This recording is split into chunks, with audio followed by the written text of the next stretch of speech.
ট্যাঙ্কি টুঙ্কি আছে সব যদি ভাঙি দিয়া বইরা নাই তো দাঁড়ায় কই পারবেন বলে বন্দুক চাকর শেষ। বুঝাইতাম পারছি মনে হয়। সবাই মিলে রাজধানীতে 2 কোটি মানুষ বসবাস করেন। এই 2 কোটি মানুষই যদি যার যার ঘরের বডি বাড়ি বাউতি বলতি যা আছে উপরের সাথে ট্যাঙ্কি টুঙ্কি সব মিলাইয়া যদি বন্দুক সাগর থেকে পানি উঠায় নিয়ে আসেন, আনার পরে আপনাদের ডিসিশন কি হবে, সিদ্ধান্ত কি হবে, ঘোষণা কি হবে? সাগর শুকায় লেছি না কি আনছি একটু সবেই রয়ে গেছে। আমরা সবাই না, সারা তো আমরা সবাই মিলে যদি নবীর শান নবীর মান মর্যাদা যদি বর্ণনা করতে থাকি জীবন শেষ হয়ে যাবে। তারপরেও বলতে হবে আমার নবীর শানের একটু আলোচনা হয়েছে, সব রয়ে গেছে। আল্লাহ রাব্বুল আলামিন বলেন, হে নবী আমি আল্লাহ আপনাকে কাউসার দান করেছি। এর মাধ্যমে নবীর শান মান মর্যাদা টিকানোর ব্যবস্থা আল্লাহ করেছেন। খুব সংক্ষেপে কথাগুলো খেয়াল করবেন। বিশ্ব নবী রাহমাতুল্লিল আলামিন নবী মুহাম্মদুর রাসূলুল্লাহ সাল্লাল্লাহু আলাইহি ওয়াসাল্লামের সর্বশেষ ছেলে যখন মারা গেছে, ছেলে কাফের বেঈমানেরা কয় এবারে তো নির্বংশ। আর এই গ্রুপের লিডারের নাম ছিল আস ইবনে ওয়াইল। সেই বেশি বলতো কোথাও নবীর আলোচনাটা হইলেই সে বলতো বাদ দাও, এবার আর কথা বললো না। কি হয়েছে? কইবার নির্বংশ। কিছুদিন বলবে এই মুহাম্মদ দুনিয়া থেকে চলে গেলে এই কালেমার কথা কেউ বলবে না, তার সুনামের কথাও কেউ বলবে না, তার ইজ্জত সম্মানের কথাও কেউ বলবে না। বলবার নাই। আমাদের গ্রাম্য ভাষায় কয় এটা আট করা, আরো কেউ কয় এর ঘরে বাতি জ্বালাইবার লোক নেই। এই বলে আমার নবীকে তারা কটাক্ষ করা শুরু করেছে। আমি আপনাদেরকে জিজ্ঞেস করি, সন্তান দিয়েছিলেন কে? নিয়ে গেছেন কে? নবীর দোষটা কি? দিলেন আল্লাহ, নিয়েও গেলেন আল্লাহ। এরপরও নবীর উপরেই আক্রমণ। আমি আপনাদেরকে এবার একটু আমাদের সমসাময়িক একটু বলি। পর্দার বিধান দিয়েছেন কে? সুদ যে হারাম এই কথা বলছেন কে? গান বাজনা যে হারাম এই কথা কে বলছে? মোল্লা মৌলবীর সাথে এত রাগ কেন? গান হারাম এই কথা বললে বিনোদন বুঝে না। আপনারা বুঝতে দেশের 14টা বাজায় আসছেন। এখন চলন্ত ট্রেনে চলন্ত বাসে নারীর ইজ্জত নষ্ট হয় এই গান বাজনার কারণে।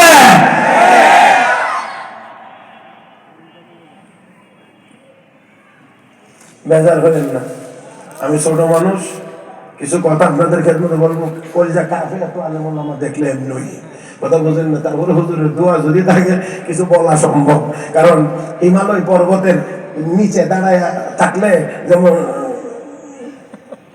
এই অবস্থা। আল্লাহ, আমি আবারও বলছি, দোয়া করছি, আপনারা আমিন বলবেন। সকল ওলামায়ে কেরামের হায়াতে আল্লাহ বরকত দান করুন।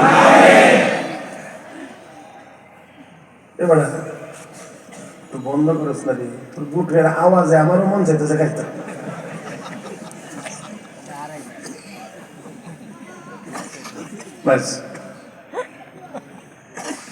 আল্লাহ রাব্বুল আলামিন দিয়েছেন সন্তান, আমাকে আপনাকে কে দিবেন? কে নিয়ে যাবেন? ইয়াহাবু লিমান ইয়াশাউ ইনাসা ওয়া ইয়াহাবু লিমান ইয়াশাউ যুকুর আও ইউযাওয়িজুহুম যুকরানাও ওয়া ইনাসা ওয়া ইয়াজআলু মান ইয়াশাউ আকিমা। মেয়ে সন্তানকে দেন, ছেলেকে দেন, মিলাইয়াকে দেন, আবার কাউকে যে দেন না এটাও কে দেন না। বিশ্বাস আছে তো? দিলেও আল্লাহ, না দিলেও আল্লাহ, ছেলে দিলেও আল্লাহ, মেয়ে দিলেও আল্লাহ। তো মাজারে যে দৌড়তে যান গা, মাঝে মাঝে যান গা বাবার দরবারে, উনার কোলে যান। আমাদের বিশ্বাস থাকতে হবে সন্তান দেওয়ার একমাত্র মালিক আল্লাহ। তো নবীর ছেলে ছোট বয়সে মারা গেছে। এই পাগলের দল, জালিমের দল এই কথাগুলো বলতে শুরু করছে, মুহাম্মদ নির্বংশ। জোরে নাউজুবিল্লাহ। এখন কথা হলো আল্লাহ রাব্বুল আলামিন নবীকে ছেলে দিলেন, তো নিয়ে গেলেন কেন? নিয়ে যাওয়ার কারণেই তো এই জালেমেরা কথাগুলো বলার সুযোগ পাইছে। যদি না নিতেন, বাঁচাইয়া রাখতেন, তাহলেই তো নবীকে এই কথাগুলো বলার সুযোগ তারা পাইতো। দেখেন, খালি চোখে, খোলা চোখে দেখলে এমনই মনে হয়, কিন্তু আমার আল্লাহ এই দেওয়া আর নেওয়ার ভিতরে অনেক হিকমত আছে। নিয়ে যাওয়ার বিষয়ে বিশেষ হিকমত এখানে আমি আপনাদেরকে একটু বলতে চাই। তা হলো এই যে নবীর ছেলেদেরকে আল্লাহ নেওয়ার মাধ্যমে আমার আপনার নবীর শান, মান, মর্যাদা আল্লাহ রক্ষার ব্যবস্থা করেছেন। খুব সহজে বুঝবেন, নবীর ছেলেরা যদি বড় হয়ে নবী হইতেন অথবা নবী হইতেন না, সুরত তো দুইটাই হবে। নবীর ছেলেরা যদি বড় হইতেন তাহলে দুই সুরত হইতো, তারাও নবী হইতেন অথবা নবী হইতেন না। যদি নবীর ছেলে বড় হয়ে নবী না হইতেন তাহলে তো নবীর মর্যাদা অন্যান্য নবীর চেয়ে কম হয়ে যায়, কারণ অন্যান্য নবীদের ছেলেরাও নবী। ইব্রাহিম আলাইহিস সালামের ছেলে ইসহাক আলাইহিস সালাম নবী, ইসহাক আলাইহিস সালামের ছেলে ইয়াকুব আলাইহিস সালাম নবী, ইয়াকুব আলাইহিস সালামের ছেলে ইউসুফ আলাইহিস সালাম নবী, দাউদ আলাইহিস সালাম নবী, ওনার ছেলে সুলাইমান আলাইহিস সালাম নবী, জাকারিয়া আলাইহিস সালাম নবী, ওনার ছেলে ইয়াহইয়া আলাইহিস সালাম নবী। তাহলে অন্যান্য নবীদের ছেলেরা নবী, মুহাম্মদুর রাসূলুল্লাহর ছেলেরা নবী হতে পারে নাই, তাতে করে আমার আপনার নবীর মর্যাদা অন্যান্য নবীর চেয়ে কম হয়ে যায়। আচ্ছা, এবার যদি দেখেন নবীর ছেলে বড় হয়ে যদি নবী হন, নবীর ছেলেরা বড় হয়ে যদি নবী হন, তাহলে আমার আপনার নবীর মর্যাদা অন্যান্য নবীর সমান হয়। খুব খেয়াল করেন, নবী যদি না হন তাহলে আমাদের নবীর মর্যাদা অন্যান্য নবীর চেয়ে কম হয়। যদি নবী হন তাহলে আমার আপনার নবীর মর্যাদা অন্যান্য নবীর সমান। এখন আপনারা বলেন, আপনাদের জানা মতে আমার আপনার নবীর মর্যাদা অন্যান্য নবীর সমান হয় না? সমান। تلك الرسل فضلنا بعضهم على بعض منهم من كلم الله ورفع بعضهم درجات।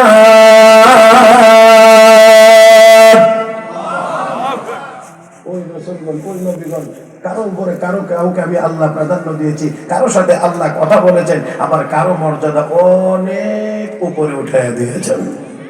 নবী হাদিস শরীফে বলেছেন, উলামায়ে কেরাম, মুহাদ্দিসিনে কেরাম এখানে আছেন, ফুদ্দিলতু আলাল আমবিয়া'i বিসিদ।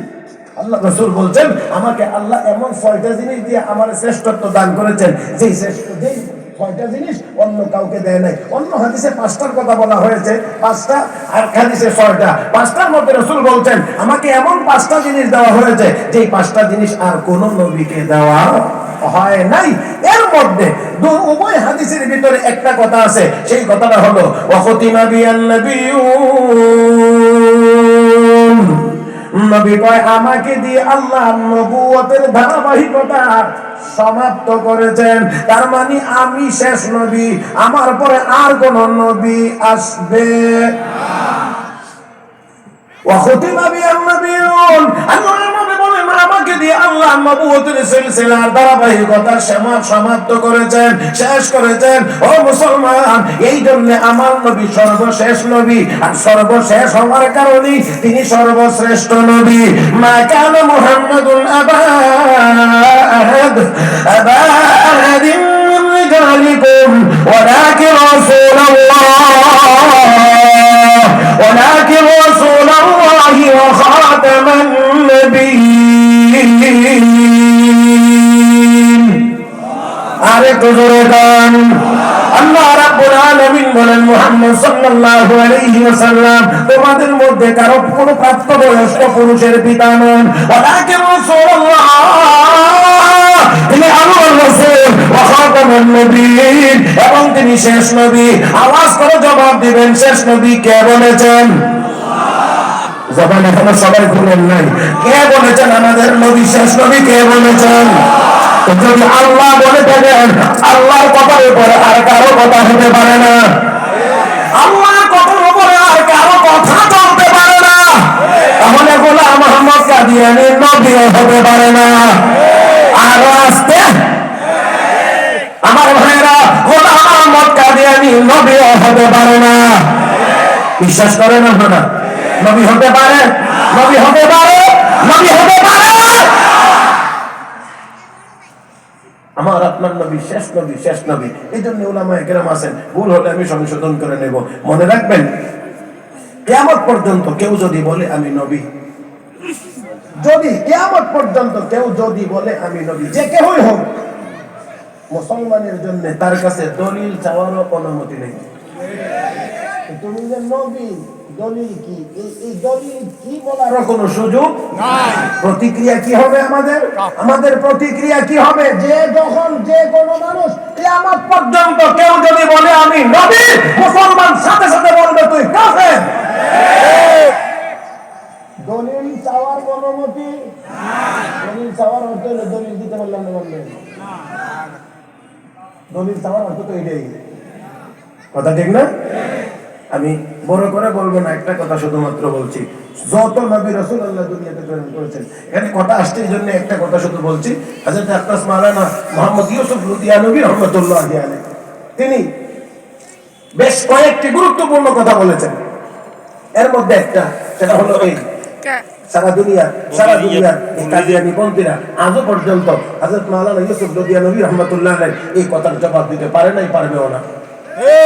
আল্লাহ যত নবী রাসূল দুনিয়ায় প্রেরণ করেছেন, সব নবী রাসূলদের নাম এক শব্দে, সব নবী রাসূলদের নাম এক শব্দে। আদম, শীস, নূহ, ইব্রাহিম, মুসা, ঈসা, ইয়াহইয়া, জাকারিয়া, হারুন, দাউদ, সুলাইমান, সকল নবীর নাম কথা বলেন না এক শব্দে, এক শব্দে, এক শব্দে। গোলাম মুহাম্মদ কথা বলেন না, গোলাম মুহাম্মদ দুই শব্দে। তোর নাম হই কর, তুই ভণ্ড।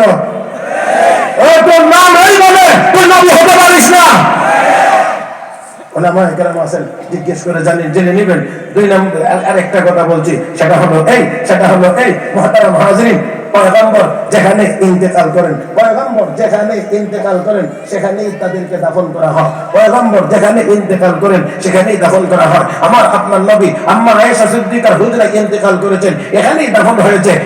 এটাই রওজা শরীফ, এটাই রওজা শরীফ। তাহলে যে যেখানে ইন্তেকাল করে সেখানে তাকে দাফন করা হয়। মুহতারাম হাজিরিন, গোলাম মোহাম্মদ কাদিয়ানী যেখানে মরছে, দাফন সেখানে হইছে না। আর করবই বা কেমনে? মরছে তো টয়লেটে। তো নবী যদি হয়ে থাকে, দাফন তো টয়লেটে করা লাগে।